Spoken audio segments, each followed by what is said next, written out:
Right now, Arsenal don't feel like a team you can just show up and play against.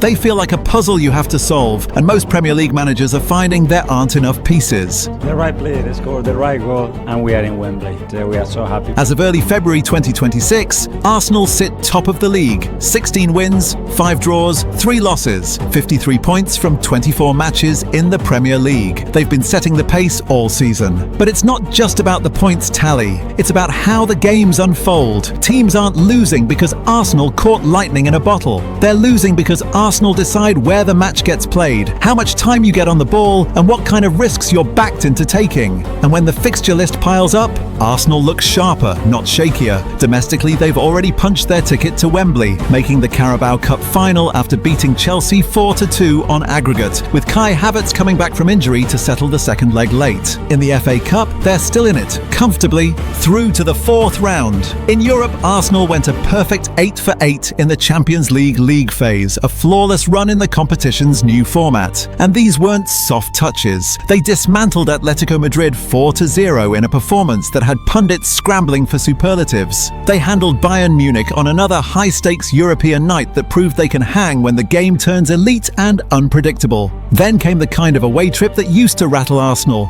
San Siro. And Arsenal didn't just survive it, they owned it. Beat Inter Milan 3-1 with a sharp, clinical first half and the kind of second half composure that signals maturity. So here's the new reality. Arsenal can win tight, they can win loud, they can win away, they can win in Europe, and they can do it all while rotating the squad. That's what makes them feel unplayable right now. It's not one style, it's that they can rewrite the question halfway through the exam. Tactically, you can already see the foundation before we even dig into the details. When they have the ball, they'll set up like a 4-3-3, then morph into something else, often a 4-2-3-1 or a box midfield, depending on how the fullback moves and how the opponent presses. Without the ball, they're happy to drop into a compact 4-4-2, shutting down central lanes and pushing you wide into areas they've already planned for. And in the moments that matter most, the game gets played on their terms. Field position, controlled territory, quick recovery shape, and set-piece pressure that just keeps coming until something cracks.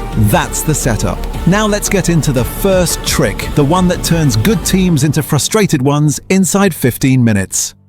Here's the first reason Arsenal are becoming unplayable this season. They don't defend like a team trying to hang on. They defend like a team trying to erase your options before you even see them. Under Mikel Arteta, the foundation is straightforward. Arsenal's defensive setup is built around dropping into a compact 4-4-2, then reading the game in real time, deciding whether to press high, hold the middle ground, or sit deep without ever losing their shape. Sounds pretty standard, right? Except watch what it does to opponents. The pitch starts to shrink, central passes start to feel dangerous. Even elite teams end up pushing the ball wide because it's the only route that doesn't feel like walking into a trap. When Arsenal don't have possession, here's what you'll see. A back four that stays tight, centre-backs close together, full-backs ready to step wide but never dragged out of the line. 2 banks of 4, wingers drop back to lock down the half spaces, and the double pivot sits like a wall in front of the centre-backs, screening any pass trying to sneak into the number 10 zone. 2 up top, but they're not just waiting around. They set the angle of the press, block off the pivot, and funnel the ball exactly where Arsenal want it to go next. Tactical analysts have pointed out that Arsenal's defensive strength this season comes from how quickly they can recover into that 4-4-2 and shift between different pressing heights without the structure ever falling apart. Now here's where it gets nasty. Arsenal don't chase the ball. They guard the middle of the pitch, then let you think you have space wide where they're already waiting. Through 24 league matches, Arsenal have conceded just 17 goals, posted an expected goals against XGA of 17.68. Multiple data breakdowns have Arsenal as the league's best defensive side when it comes to chance quality. Fewest shots allowed, lowest XG per shot, the works. So when people say Arsenal are hard to break down, it's not lazy punditry. It's literally what the numbers are screaming. These are the matches that truly capture the idea in action. And one of the clearest examples came on September 21st, 2025, when Arsenal faced Manchester City in a tense 1-1 draw. This wasn't a game defined by desperation or defensive chaos. Arsenal didn't simply sit deep and survive, they controlled the rhythm, the spacing, and ultimately the feel of the match against Pep Guardiola's side. What made it stand out was the structure. Every press, every defensive shift, every transition looked rehearsed rather than reactive. Instead of scrambling under City's possession, Arsenal dictated where the game was played, turning one of the most dominant teams in Europe into a side forced to adjust. Tactical breakdowns from the match showed how Arsenal's rotations and defensive recovery neutralised City's press and allowed Arsenal to hold territory and possession for long stretches, even after falling behind early. Let's walk through what happened. City score early. This is usually when teams panic. Arsenal don't blink. They keep the midfield protected. Distances stay tight. City's usual clean passes through the middle? Not there. The front two keep blocking City's first outlet, forcing them to circulate wide where Arsenal can press with numbers and cover behind. Arsenal stay patient, stay structured, and eventually grab the equaliser. The point isn't that Arsenal dominated every minute, it's that the structure bought them time. And time is everything when you're playing the best teams. This is how Arsenal make world-class sides look ordinary.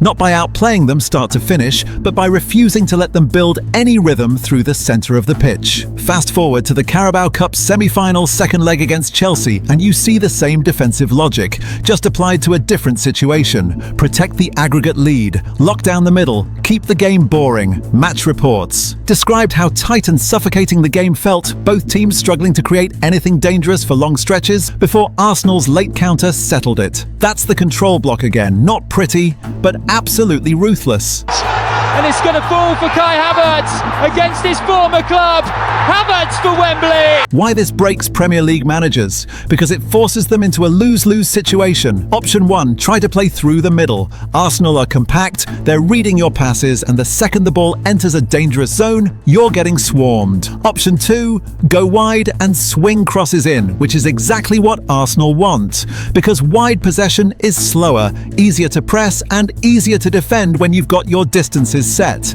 Either way, you end up playing a game Arsenal have already planned for.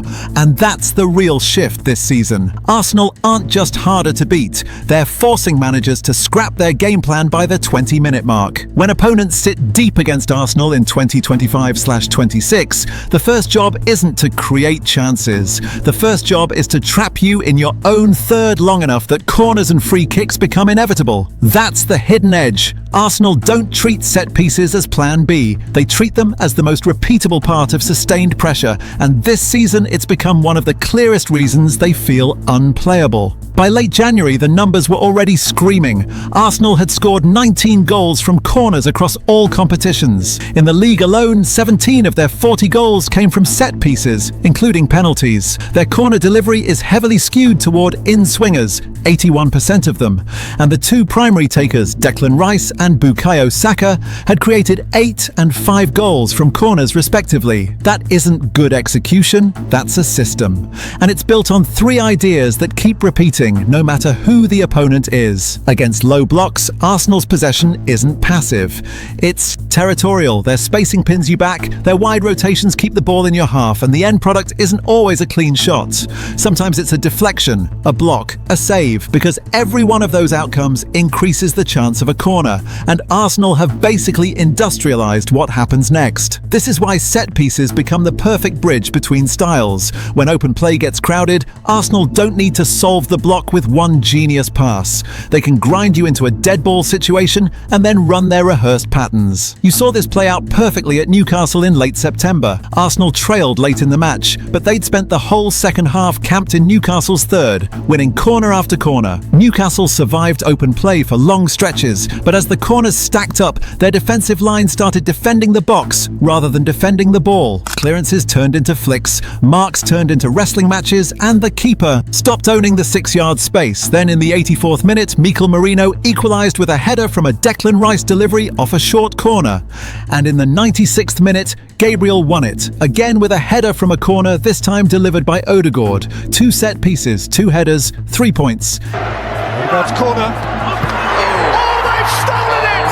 Arsenal have nicked it on 96! Analysts summed it up bluntly. 2 goals from 2 set pieces decided the match. That's Arsenal's answer to the low block. You can resist the flow of play, but you also have to survive the dead balls. A lot of teams talk about set pieces. Arsenal's difference is they're not shy about where the ball goes. Roughly 3/4 of their corners are aimed directly at the 6-yard box. Not cute, not delicate. A high-stress delivery into the zone where one flick, one blocked clearance, one missed punch becomes a goal. They do it with imposing targets, especially Gabriel Magalhaes. But here's the thing. Arsenal are only 15th in the league for average height, yet they still dominate dead balls. So how? Because the chaos is controlled. This is where Arsenal's set pieces feel like a cheat code. They consistently disrupt the goalkeeper's line of sight, create traffic in the 6-yard box, and use coordinated runs across the face of goal to overload decision-making. Tactical breakdowns have highlighted one very specific pattern. William Saliba is often tasked with disrupting the keeper,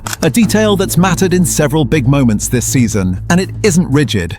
There's variation in where deliveries land, near post, central, far post, and Arsenal spread responsibility across multiple takers: Martin Odegaard, Noni Madueke, and others. The set-piece detail work is curated by Nicolas Jova, and it shows. Against Leeds United in the FA Cup at the end of January, Arsenal put this system on full display. The match reports described how Arsenal's first 2 goals came directly from corner situations. First, Martin Zubimendi headed in from a Madueke corner routine. Then, another Madueke corner was punched into his own net by the Leeds goalkeeper under pressure. The set-piece routine proved decisive again. That's 2 goals created by set-piece pressure inside the opening stages. And here's the deeper lesson. Once Arsenal score first against a deep or cautious opponent, the match becomes structurally easier. The opponent has to open up, and Arsenal's wide players can now attack space rather than bodies. The second-half goals from Victor Gyökeres and Gabriel Jesus became the bonus that followed the first crack.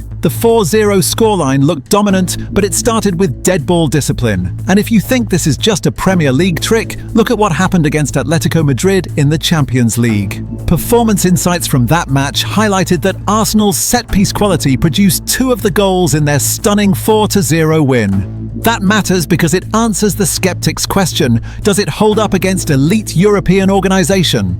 Yes, because a dead ball ignores your press, ignores your build-up patterns, and goes straight to the one phase where rehearsal and detail win.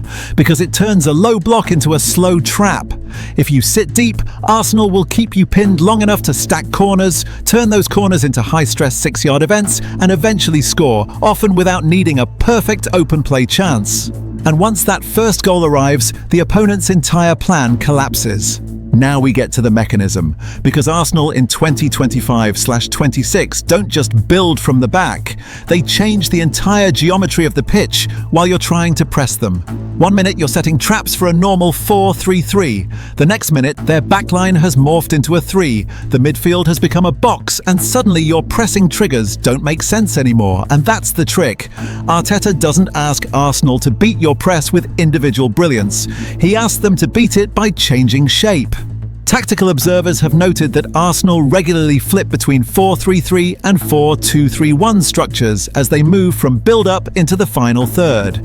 Here's what that looks like when it's actually happening.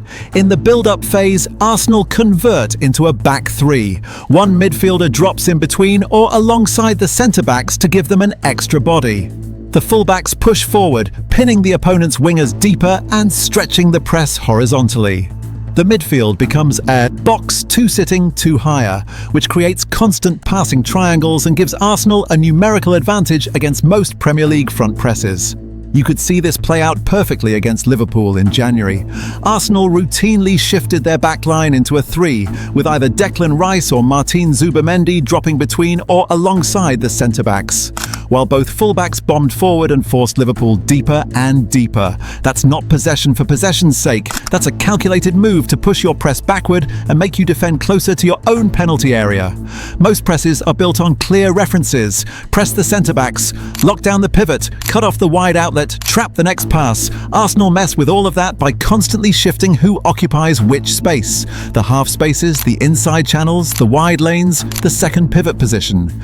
And because their foundation is rock solid, that back 3 plus the midfield box, they can rotate all day without losing control. Season-long analysis even shows the evolution in numbers. Declan Rice is being used higher up the pitch more often, and his passes into the final third, 8.05 per 90, and into the penalty area, 2.2 per 90, have both increased compared to last season. That matters because it shows Arsenal aren't just keeping the ball safely, they're moving their best players into zones where the killer pass becomes routine. Take that Liverpool match on January 8th. Even though it finished 0-0, the structure completely dominated the contest. Arsenal had 53% possession to Liverpool's 47%. They registered 9 shots with 5 on target. Liverpool managed 7 shots, but not a single one forced a save. The expected goals told the real story. Arsenal 0.95, Liverpool 0.08. So what was happening on the pitch? Arsenal turned their back 4 into a 3, and that immediately created a nightmare choice for Liverpool. Press the 3 with 2 forwards and leave someone free, or commit a third. Pressure and expose the midfield behind you. Then Arsenal overloaded one side and hit the same weak spot over and over. They repeatedly broke through Liverpool's first line of pressure and created their most dangerous moments down the right side. Simple, repeatable access to Bukayo Saka and Jurrien Timber. Here's the detail that makes this work. As Liverpool's left-back stepped wider to deal with Saka, Liverpool's centre-backs held their 2 versus 1 advantage against Arsenal's striker, which opened up an inside channel for Timber to receive on the move and deliver dangerous crosses. That's the shapeshift advantage in action. Arsenal don't need a miracle pass. They engineer the same free lane again and again until you either collapse centrally or get stretched too wide. Because most managers can prepare for one version of Arsenal. Press the 4-3-3, block the double pivot, trap the fullbacks, deny the winger one-on-ones, but Arsenal don't hold still long enough for those plans to survive contact. They build as a 3. They rotate into a box, they overload one side, then they flip the picture again, and your press either becomes passive or it becomes reckless. And once you've been dragged into that uncertainty, Arsenal have already won the most important battle. They've made you defend their game, not yours. This is why Arsenal aren't just winning more games, they're removing comfort from the Premier League. They can suffocate you with a control block. They can disorient your press with shape-shifting build-up. They can break low blocks through relentless set-piece pressure. They can score first and turn the match into a locked room. And when the stage gets bigger, they can raise the tempo without losing control. None of these tactics work in isolation. That's the point. What makes Arsenal dangerous in 2025/26 is their ability to switch identities without switching personnel, to ask different questions until the opponent runs out of answers. This isn't a team built for moments, it's a team built for game states. And if this evolution continues, Arsenal won't just be hard to beat this season. They'll be the blueprint other clubs spend years trying to copy. Because the scariest thing in football isn't a great attack or a great defense. It's a team that knows exactly how to win no matter how the game unfolds.